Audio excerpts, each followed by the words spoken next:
France Maghreb 2. Et bienvenue tout le monde, merci de nous rejoindre, bon dimanche, excellente soirée à vous tous et à vous toutes. Et bien oui, après l'émission Parler Bien-être et Réussite, et bien maintenant c'est le tour et le plaisir de retrouver comme chaque dimanche l'émission Parler Santé avec Monsieur Malek qui est avec nous. Bonjour Monsieur Malek. Bonjour Medjed. Comment ça va? Bah écoutez, ça va sous le soleil. Avec ce beau soleil, on est content. Oui. Oh là là, ça fait plaisir. Bien, aujourd'hui, eh bien vous êtes comme d'habitude avec un nouvel invité dans l'émission Parler Santé. Et de quoi allons-nous parler aujourd'hui? Alors, je suis avec le docteur Rabab Mosbah qui est gynécologue et qui vient pour la deuxième fois. Oui, ça nous fait plaisir. Grand succès pour vous. Bienvenue à vous, docteur. Merci. Merci d'être venu. Vous allez bien? Très bien, merci. Elle vient de loin, donc soyez sympa avec elle. Alors, un maximum d'appels, vous allez voir. Gynéco, ça va parler à tout le monde, ça. Et enfin à tout le monde. En tout cas, toutes les femmes. Voilà. Toutes les femmes. Ah, toutes les femmes. C'est voilà. déjà ça. Tout à fait. Donc aujourd'hui, nous allons aborder un sujet qui est peu abordé, qui est, je pense, un peu méconnu. En tout cas, par les femmes, mais aussi en manière générale. Je vais y arriver. De manière générale, c'est l'endométriose. Alors, c'est un sujet qui touche mesdames, donc on va essayer de l'expliquer, essayer de donner pas mal de conseils, et pour une fois, donc c'est assez rare qu'on fasse ça, mais nous devrions avoir une personne qui va nous appeler de la Martinique et qui devrait être en duplex avec nous. Oh là là. Puisque c'est une femme qui est atteinte de cette maladie-là. D'accord. Donc elle va pouvoir nous parler de son vécu, mais également aussi d'une association dans laquelle elle sévit. C'est une dans laquelle elle opère. Ouais, dans voilà. Elle sévit parce que ça fait quand même quelques années. Ouais. Et en tout cas, voilà, ce sera intéressant d'avoir et la partie médicale et l'avis du médecin, et de l'autre côté l'avis de quelqu'un qui vit avec cette maladie-là.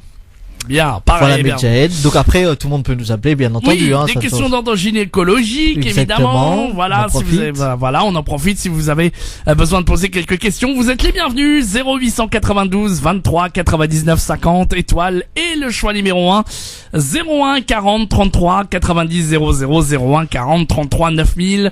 Gynéco aussi, peut-être pour le Ramadan. Ah tiens, oui. Aussi, hein, pour le Ramadan. Bah oui. Voilà, donc faut en profiter. C'est hein. ça ce que j'allais dire. Voilà. Faut en profiter, elle est là. Voilà, donc, si vous avez des questions de gynéco, voilà, nous on connaît rien. liées au Ramadan ou pas. Liées au Ramadan mais ou pas. C'est la semaine prochaine, donc faut pas hésiter. Voilà. Parce qu'après elle sera pas là, donc on n'aura personne pour répondre à ces questions-là. Voilà, donc n'hésitez pas. Et puis si donc vous voulez parler d'endométriose, là aussi, on va savoir ce que c'est dans exactement. un instant. Voilà. N'hésitez pas. Et puis sur Snapchat, vous tapez France Maghreb de tout attaché, vous allez dans la story et vous posez vos questions aussi sur Snapchat. Toutes les questions de gynécologiques, eh bien vous êtes les bienvenus, mesdames, parce que nous les messieurs, bah forcément. Ou alors si les messieurs ont des voilà. On sait jamais s'ils ont peut-être voilà. Et ben vous n'hésitez des pas. Questions voilà, s'il y a pour des questions comprendre un peu mieux. Voilà, comprendre un petit peu le fonctionnement, tout ça. 01 40 33 9000 0892 23 99 50 de partout en France. Bien. Alors, on va rentrer dans le vif du sujet. Oui. Qu'est-ce que c'est Alors, cette maladie, l'endométriose. Alors, est-ce que vous pouvez nous donner une explication, une définition de ce mot barbare, comme dirait Medjed? Pour bien comprendre les symptômes de cette maladie, l'endométriose, en fait, c'est une maladie chronique qui touche les femmes, surtout les femmes jeunes qui sont en âge de procréer. Et en fait, pour bien comprendre, il y a un tissu qui tapisse l'utérus qui s'appelle l'endomètre et ce tissu tout au long du cycle s'épaissit. Et à la fin du cycle, quand il n'y a pas de fécondation et pas de grossesse, ce tissu se desquame et ça provoque les menstruations. Et en fait, l'endométriose est liée au fait que ce tissu, par des mécanismes encore très mal connus, va se greffer sur d'autres organes que l'utérus. Par exemple, les ovaires, la vessie, le péritoine qui est le tissu qui tapisse les organes digestifs. Il va y avoir des cellules endométriales qui vont se greffer sur ces organes-là et qui vont expliquer les symptômes liés à l'endométriose. Donc c'est ça l'endométriose. D'accord, donc c'est quand même quelque chose d'assez complexe. Très complexe. Et pour lequel on n'a pas d'explication pour le moment. Alors il y a une explication qu'on a mais qui n'explique pas toutes les formes d'endométriose, c'est le fait que pendant les menstruations, il y a un reflux rétrograde au niveau des trompes, c'est-à-dire que le sang sort par les trompes et que du coup les cellules vont se greffer sur les organes qui sont dans le ventre. Alors il y a plein de localisations, il y a les ovaires, le vagin, la vessie, les organes digestifs, le péritoine, et ça explique les différentes formes et les différences d'intensité de symptômes en fonction des patientes. Ça peut être très variable. Mais du coup, cette explication, en fait, n'explique pas toutes les formes d'endométriose. Et c'est pour ça il y a beaucoup de recherches là-dessus qui fait de c'est une maladie qui est encore méconnue, en tout cas dans l'étiologie. Oui. C'est ça. Il y a beaucoup d'hypothèses, il y a des prédispositions génétiques. Il y a des gènes, il y a des études qui sont en recherche sur certains gènes. Il y a des facteurs environnementaux liés aux perturbateurs endocriniens, l'alimentation, des facteurs de risque comme le tabac, chez qui les femmes tabagiques sont plus atteintes d'endométriose. Mais ça n'explique pas tout et c'est encore en cours de recherche.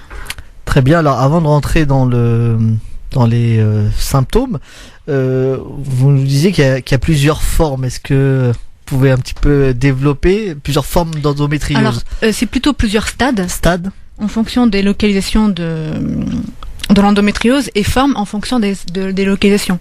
D'accord. Soit digestives, au niveau de la vessie, au niveau ovarien. Donc elles sont différentes de par leur localisation. C'est ça. D'accord, très bien. Alors si on rentre dans les symptômes, comment on sait qu'une femme est atteinte d'endométriose? Enfin, comment elles le savent? Parce qu'après, je vais vous poser une autre question qui est sur le diagnostic, et je sais que ça pose quand même pas mal de problèmes, parce que il y a beaucoup de femmes qui ne savent pas que c'est une maladie, ou en tout cas qu'elles l'ont. Oui. Donc, est-ce qu'on peut déjà parler de ces symptômes? Alors, le symptôme le plus fréquent dans l'endométriose, c'est les douleurs. C'est surtout des douleurs pelviennes, dans le bas du ventre. Ça peut être des douleurs chroniques ou des douleurs aiguës pendant les règles, mais c'est vraiment des douleurs très intenses. C'est des douleurs qui ne sont soulagées pratiquement par aucun traitement antalgique. D'accord. En tout cas, les traitements classiques de Doliprane, anti-inflammatoire. Ça acétamol, ibuprofène. C'est aussi des douleurs qui peuvent provoquer des malaises, aller jusqu'à la perte de connaissance. Donc c'est vraiment très grosse douleur. Oui, et ça peut être très invalidant pour les femmes, notamment au niveau de leur vie professionnelle, qui parfois peuvent ne pas les travailler à cause de ces douleurs. D'accord. Donc ça, c'est des douleurs qui sont un peu comme la migraine, ça nous paralyse, ça nous bloque, enfin ça bloque complètement les femmes. C'est des tordre de douleurs par terre, mais vraiment. D'accord. Donc parce que c'est vrai, je peux vous dire, on peut être malade et avoir des douleurs au bas du ventre assez facilement. Comment on voit vraiment la distinction du type de douleur, de l'intensité? De l'intensité de la douleur, c'est vrai. En tout cas, une patiente qui vient pour des douleurs pendant les règles, qui ne sont pas soulagées par aucun traitement, qui peut faire des malaises, qui l'amène à ne pas aller travailler ou ne pas aller en cours, on doit au moins évoquer ce diagnostic et faire les recherches pour éliminer l'endométriose. D'accord. Ensuite, les douleurs, en fonction de la localisation d'endométriose, ça peut être par exemple, si c'est localisation digestive ou au niveau de la vessie, ça peut être des douleurs en allant à la selle ou en allant faire pipi. D'accord. Ou du sang dans les selles ou du sang dans les urines à cause de ces localisations-là. Ça peut aussi être des douleurs atypiques, par exemple au niveau des jambes. Il suffit qu'il y ait une innervation, enfin que les endométrioses touchent les nerfs à cet endroit-là et ça peut provoquer ces douleurs-là. Donc en fait, il faut y penser assez facilement pour... Il faut dire aux femmes que si elles ont des douleurs très compliquées... Les femmes le disent. Souvent, c'est les médecins qui n'y pensent pas. Parce que règles douloureuses, pour un médecin, c'est du classique. On y pense de plus en plus souvent, parce qu'on en parle de plus en plus aussi de cette maladie. Mais il y a des statistiques qui montrent qu'il y a un retard de diagnostic d'environ 5 ans. Ah oui, quand même. Et pendant ces 5 ans, la maladie peut se développer de plus en plus de localisations, avec des symptômes de plus en plus importants et invalidants. Et on sait qu'il y a un retard au diagnostic, de moins en moins, mais c'est pas de la faute des les patients. C'est pas la faute des femmes. Donc les femmes se plaignent, mais lorsqu'elles vont voir le médecin généraliste, c'est considéré comme une douleur classique, et donc on donne des antalgiques et ça s'arrête là. Sauf que ça continue. Oui. Et c'est différent. Il y a d'autres types de symptômes, ou c'est vraiment la douleur qui... Les autres types non, c'est vraiment la douleur avec des règles parfois très abondantes, et ça peut aussi être des douleurs pendant les rapports liées à certaines localisations au niveau du vagin, mais c'est les principales... C'est le principal symptôme. Oui, mais Jahed. On va revenir juste après la pause et on va continuer justement à parler de ce syndrome, de cette maladie, et puis surtout de vos questions, mesdames. Si vous avez des pertes justement particulières, si vous avez besoin de conseils, si vous avez besoin de poser des questions au gynécologue qui est avec nous, Dr Mosba, qui est avec nous. Et bien n'hésitez pas, 0892 23 99 50 étoile et le choix numéro 1. Je vous rappelle que vous pouvez également rester en anonyme, il n'y a pas de souci, hein, donc pour toutes vos questions.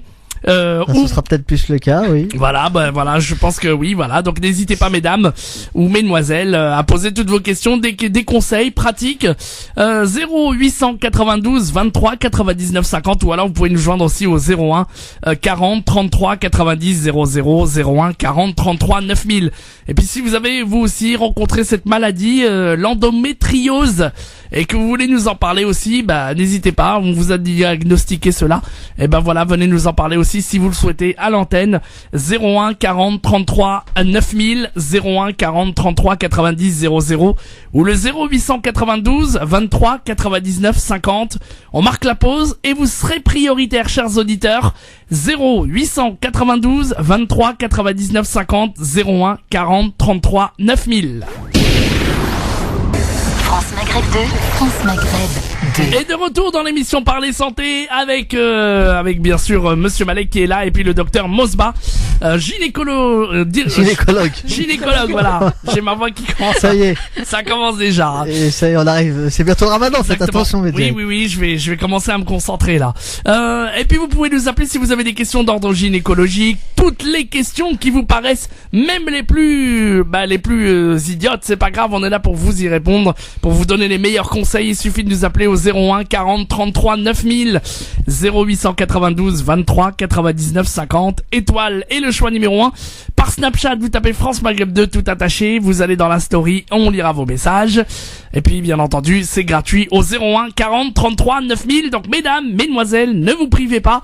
Nous avons une vraie spécialiste, et puis on parle de l'endométriose. Il a réussi. Voilà, j'ai réussi enfin. Et donc si vous aussi vous souffrez de cette maladie, vous voulez nous en parler, pareil, vous nous passez un petit coup de fil, 01 40 33 9000, et puis 0892 23 99 50. Bien, Monsieur Malek, on reprend le cours de l'émission.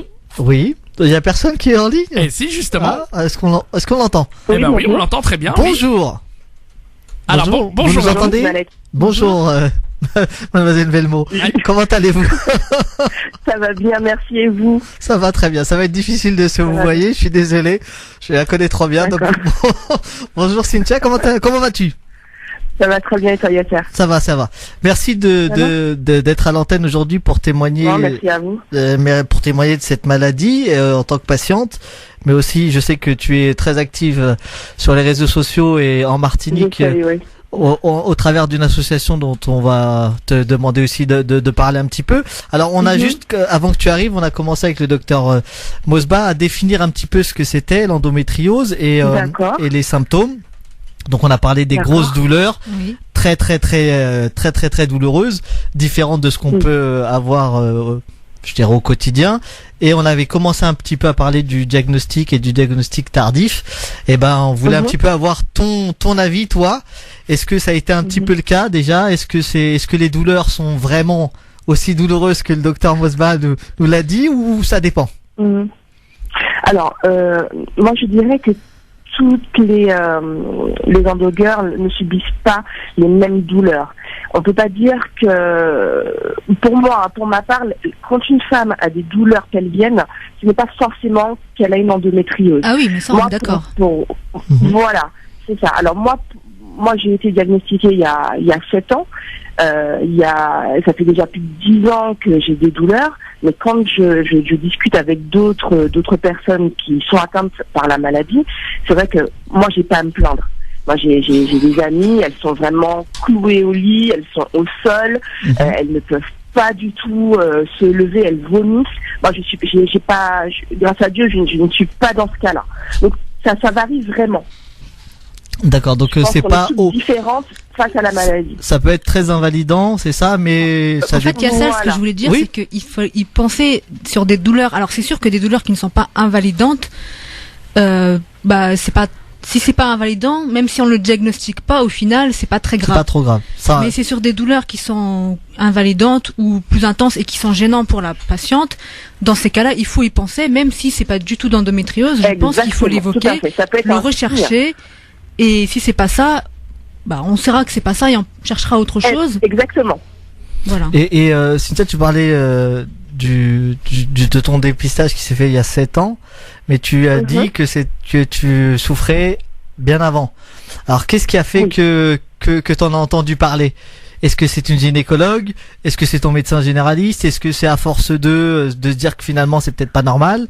Qu'est-ce qui a amené ce diagnostic-là? En fait, c'est moi. C'est moi qui me suis acharnée à aller voir mon médecin tout le temps, à faire des examens, à lui dire mais c'est pas possible, je peux pas avoir des douleurs tous les mois en dehors des cycles, pendant mon cycle.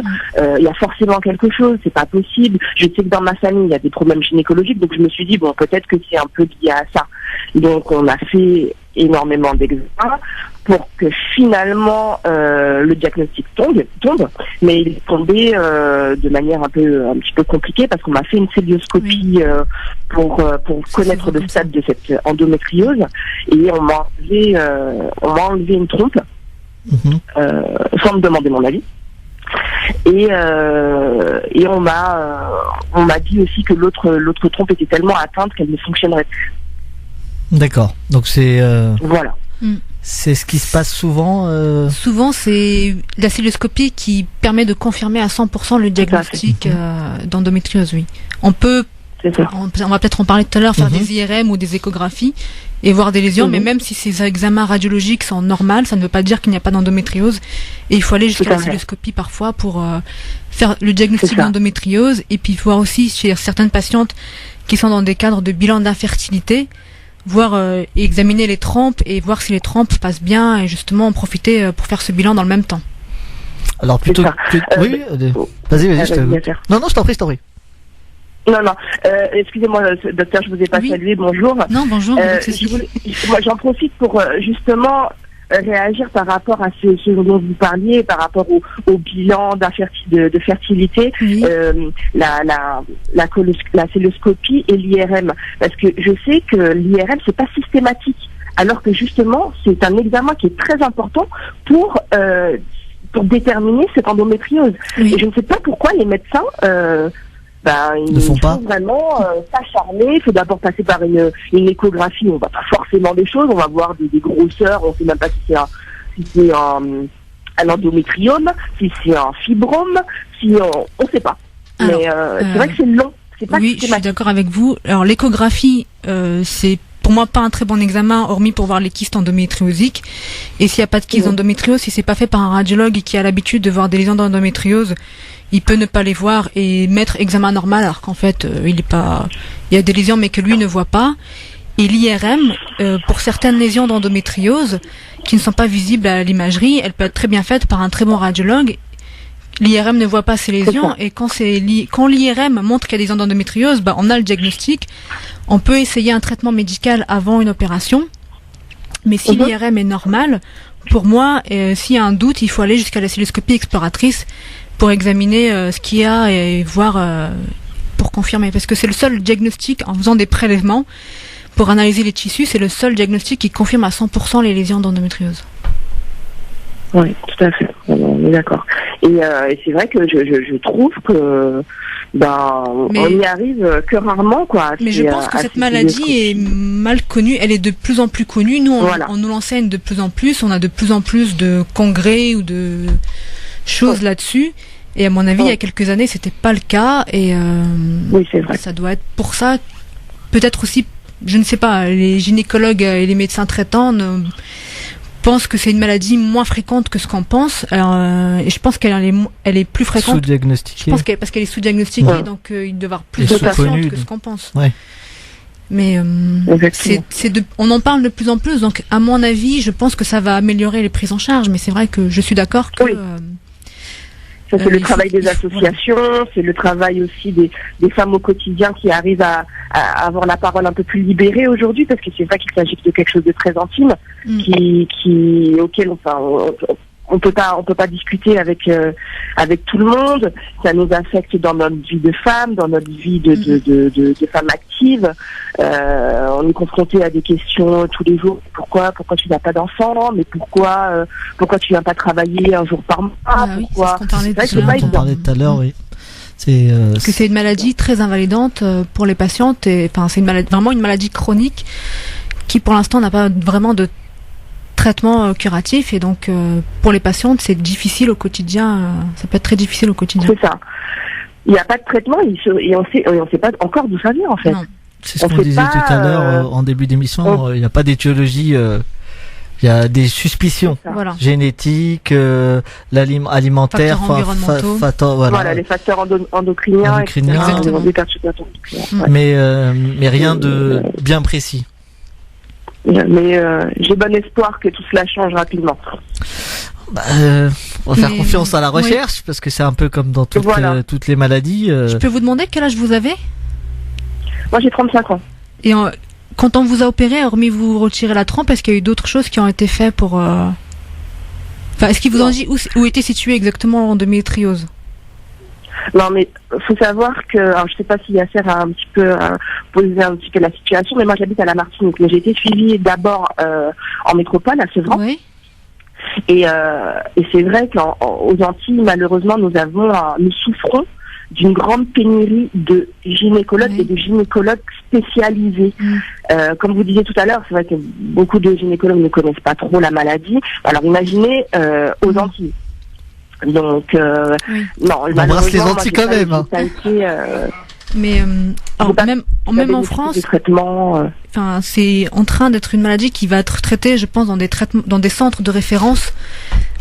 Exactement. Ça va plus être n'importe qui va pouvoir opérer l'endométriose dans son petit hôpital. Ça va vraiment être dans des centres de référence, un peu comme les cancers. Pluridisciplinaire, tout à fait. Oui, et on est en train de travailler justement avec notre association pour qu'on bénéficie d'un centre comme cela ici. Comme il y en a en métropole.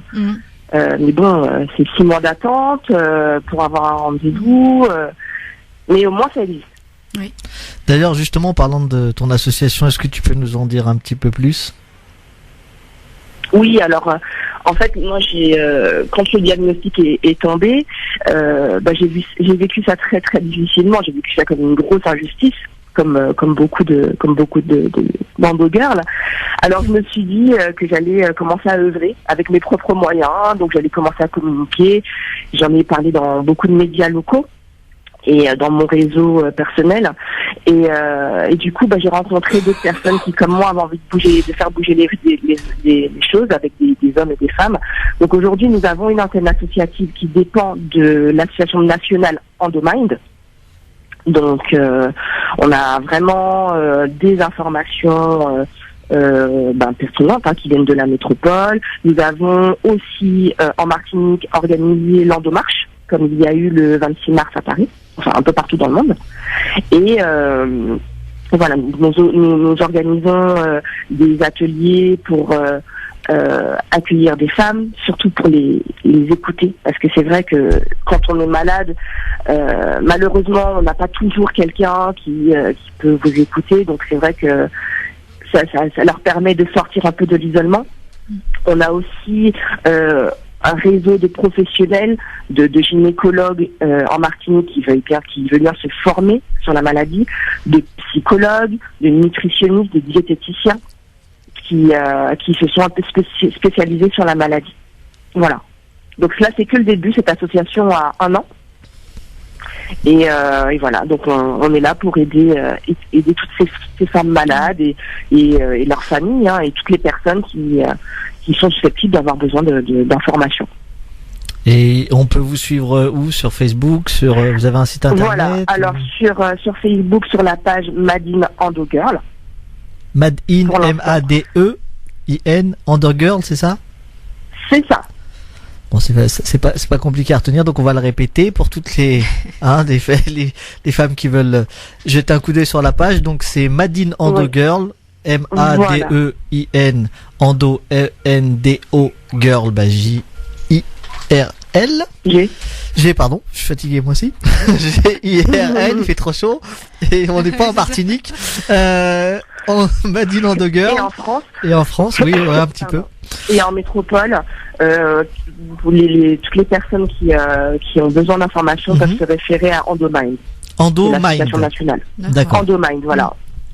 Donc tapez sur Google Endomind, ce sera facile et vous pouvez trouver toutes les informations qui vous concernent. On essaye nous aussi d'en parler un petit peu parce qu'on c'est ce qu'on se disait tout à l'heure avec le docteur Mosbah. On n'en entend pas beaucoup parler, on sait pas trop ce que c'est, ni dans les médias. Ça commence. J'ai vu justement quand il y avait la journée de l'endométriose, il y avait quelques parutions sur Facebook.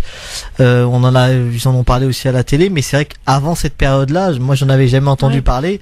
C'est quand même très très parce très que rare. C'était considéré comme rare et. Or c'est pas le cas. Non, c'est pas facile d'en parler. C'est pas le cas. C'est pas facile d'en parler. Mais grâce à des femmes comme Imani, Julie Gaillet, il y a Laetitia Mignot, il y a beaucoup de femmes qui nous offrent leur image. Et grâce à elles, c'est vrai que ça nous donne un peu la force de notre côté à sortir de l'ombre et à se battre tous les jours. En tout cas, merci beaucoup, mais tu es toujours, tu peux rester avec nous, mais je sais que tu dois aussi partir, donc c'est comme tu veux. Mais en tout cas, t'hésites pas à poser des questions. Quelque chose à rajouter. Bien sûr. Vraiment, ce que vous faites, c'est super, parce que vous banalisez la médecine et vous mettez à la portée des personnes qui manquent d'informations, qui sortent pas forcément de chez eux, qui ont honte parfois d'aborder certains sujets, notamment l'endométriose. Je trouve ça vraiment très bien. Et je vous encourage à continuer.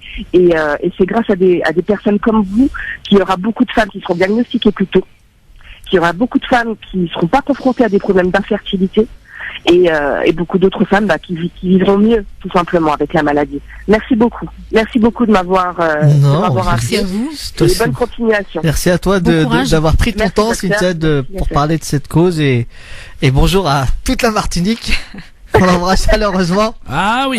Il doit faire beau en Martinique. Ah oui. Oui, c'est beau, je confirme. Vous avez bien de la chance, profitez-en. Profitez-en bien. Bon, merci beaucoup en tout cas. À bientôt, Cynthia, merci beaucoup. Vous. Merci, au revoir. Bon courage, à bientôt. On va marquer la pause et on va revenir dans un instant évidemment avec vos appels en direct au standard si vous le souhaitez. Si vous avez vous aussi des questions d'ordre gynécologique, on a une spécialiste, Dr Mosbah, qui est avec nous, Monsieur Malek également. Le numéro du standard 0892 23 99 50. Étoile est le choix numéro 1 pour arriver directement ici au standard, n'hésitez pas, ou le 01 40 33 90 00 01 40 33 9000. Des conseils pour toutes les femmes qui nous écoutent, des conseils pour tous. Et évidemment, donc n'hésitez pas, on est là. Vous pouvez aussi nous appeler en anonyme. Et je vous rappelle également que si vous nous appelez en province, vous êtes aussi les bienvenus du côté de Marseille, Clermont, Dijon, Reims, Amiens, Le Havre, Orléans, Metz, Marseille. Mesdames, on compte sur vous. Toutes vos questions en direct, même les plus basiques, sont les bienvenus.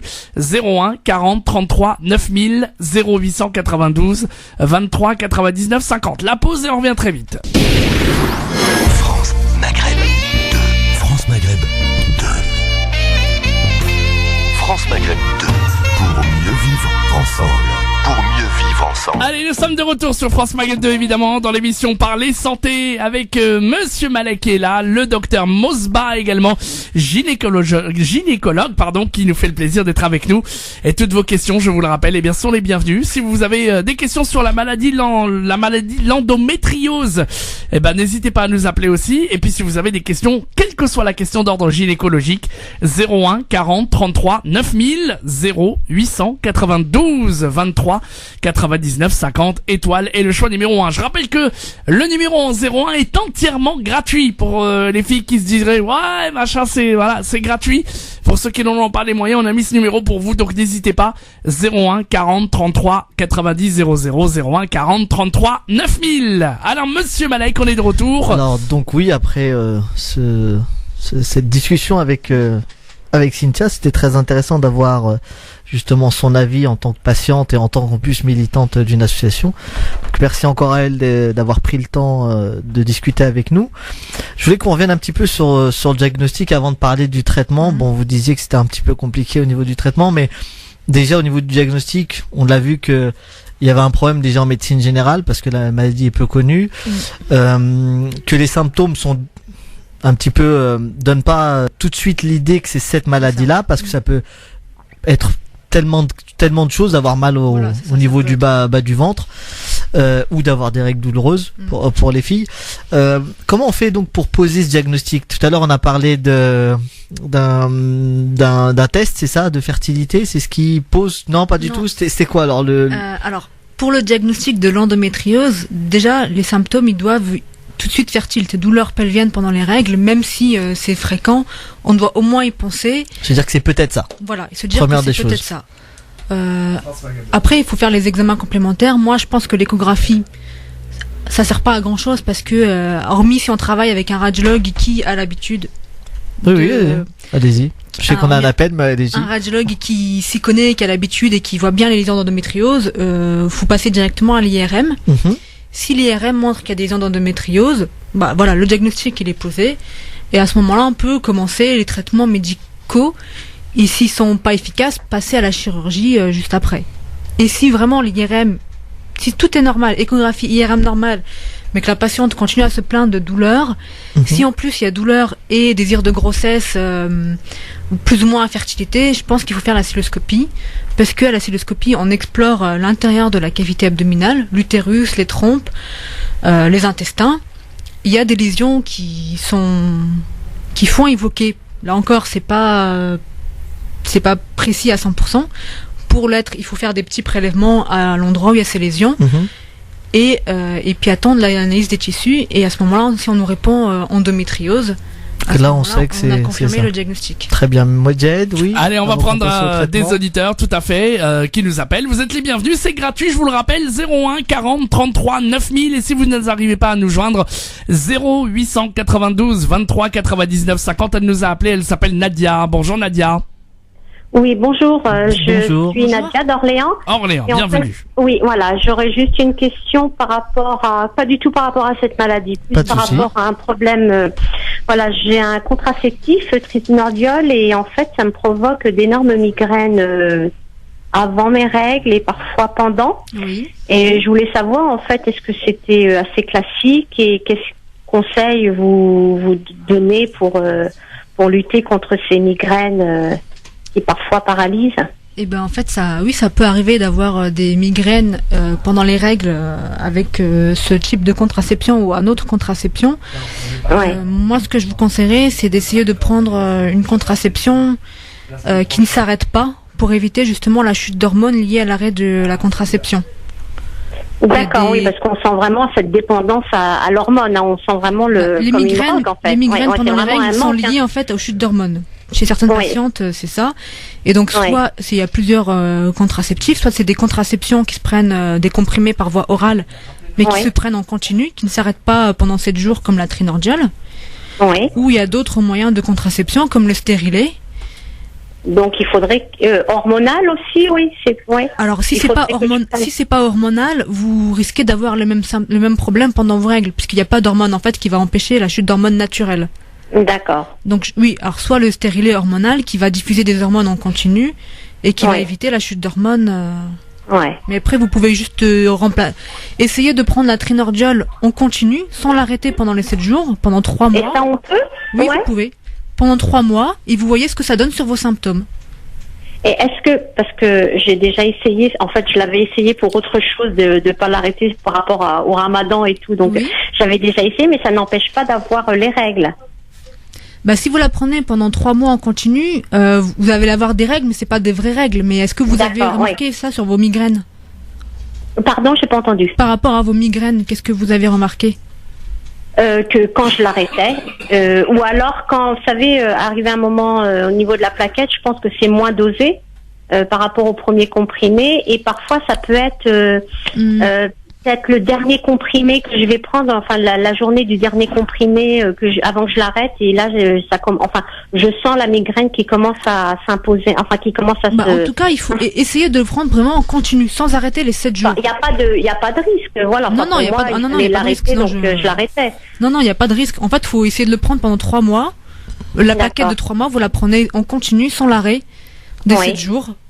Et vous voyez ce que ça donne sur vos symptômes. Et si ça vous calme, vous pouvez faire ça plusieurs fois. Il n'y a aucun risque à enchaîner les plaquettes.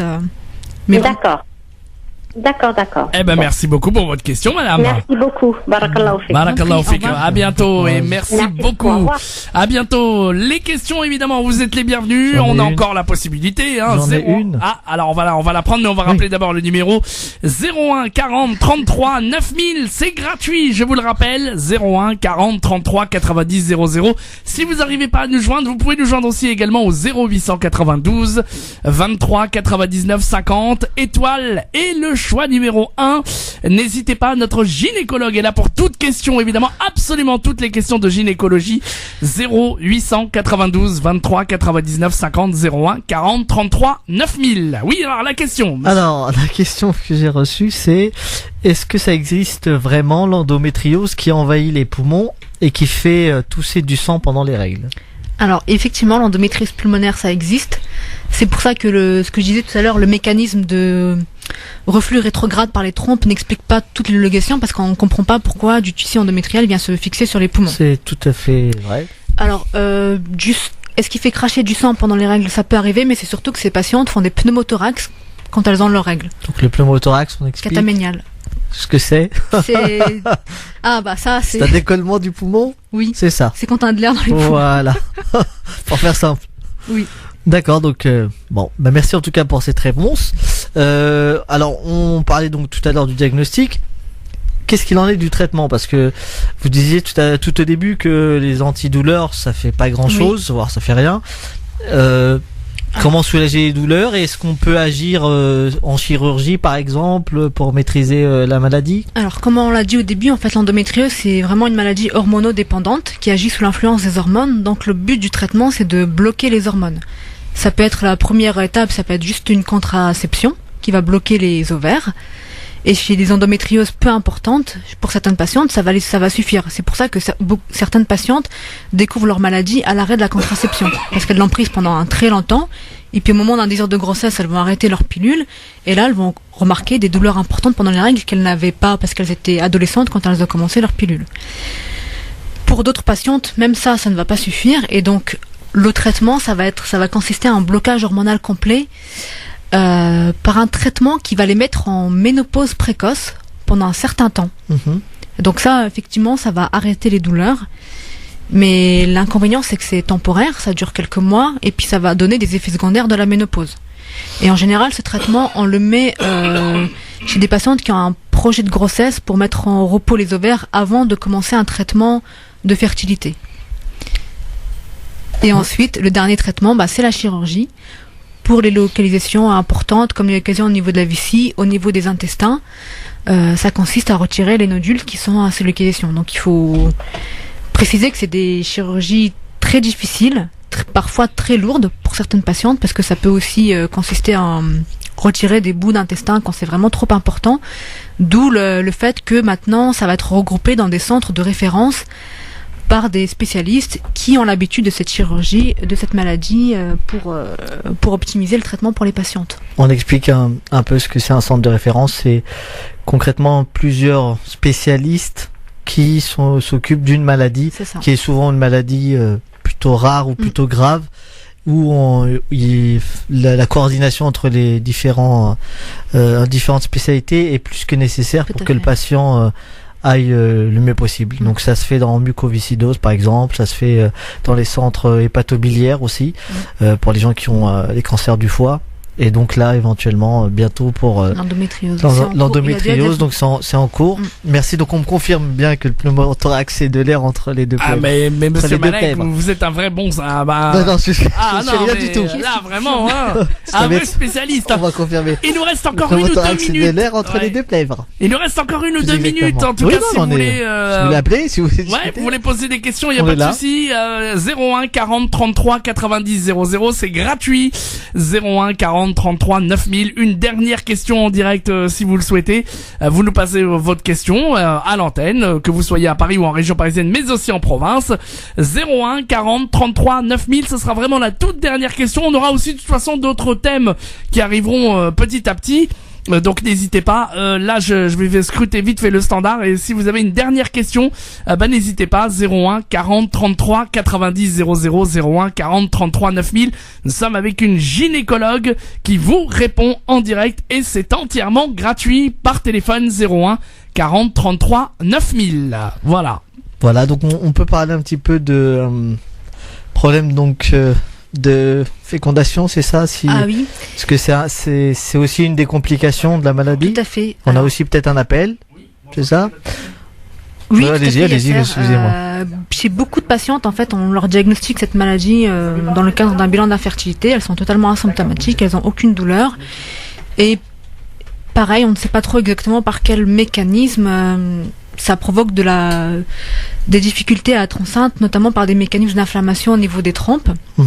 C'est comme ce que disait Cynthia tout à l'heure, que ces trompes étaient un peu abîmées.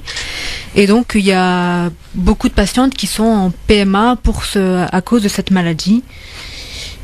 Très difficile à soigner, et souvent, ça a accompagné de la chirurgie, parce que sans chirurgie et passer directement en PMA, c'est très difficile. Donc, c'est un parcours assez compliqué pour ces patientes. Très bien, Medjed. Allez, on va prendre la dernière auditrice. Elle s'appelle Nadia. Elle nous appelle d'Orléans. Elle est avec nous sur France Maghreb 2. Bonjour Nadia.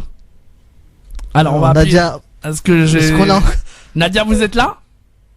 Nadia. Nadia. Côté Non. Nadia n'a pas pu patienter visiblement. Ça fait 2 fois qu'on vous appelle d'Orléans ou c'est la 2 fois la même Nadia? Non. Nadia d'Orléans, c'est suspect, hein. C'était une autre. Ouais, c'était une autre visiblement. Elle peut tout de suite nous appeler si elle veut avant que ce soit fini, sinon. Voilà, sinon ça sera trop tard. Donc 01 40 33 90 00 01 40 33 9000. Visiblement non, Nadia est partie.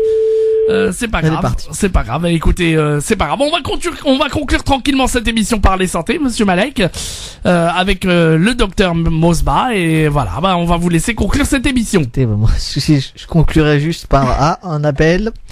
Non, c'est bon. Non, c'est bon, je continue alors. Donc moi, la seule chose que je peux dire, c'est qu'effectivement, c'est important de parler de cette maladie, n'est-ce pas, docteur?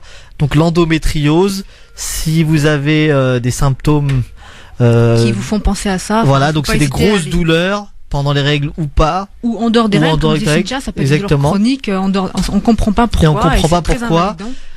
Essayez d'aller plus loin, donc même si le médecin généraliste vous dit que, éventuellement, demandez à voir une gynécologue, un spécialiste pour pouvoir faire des examens plus approfondis et essayer d'être dépisté si c'est bien ça ou pas, et ensuite d'être accompagné. Oui, Medjed.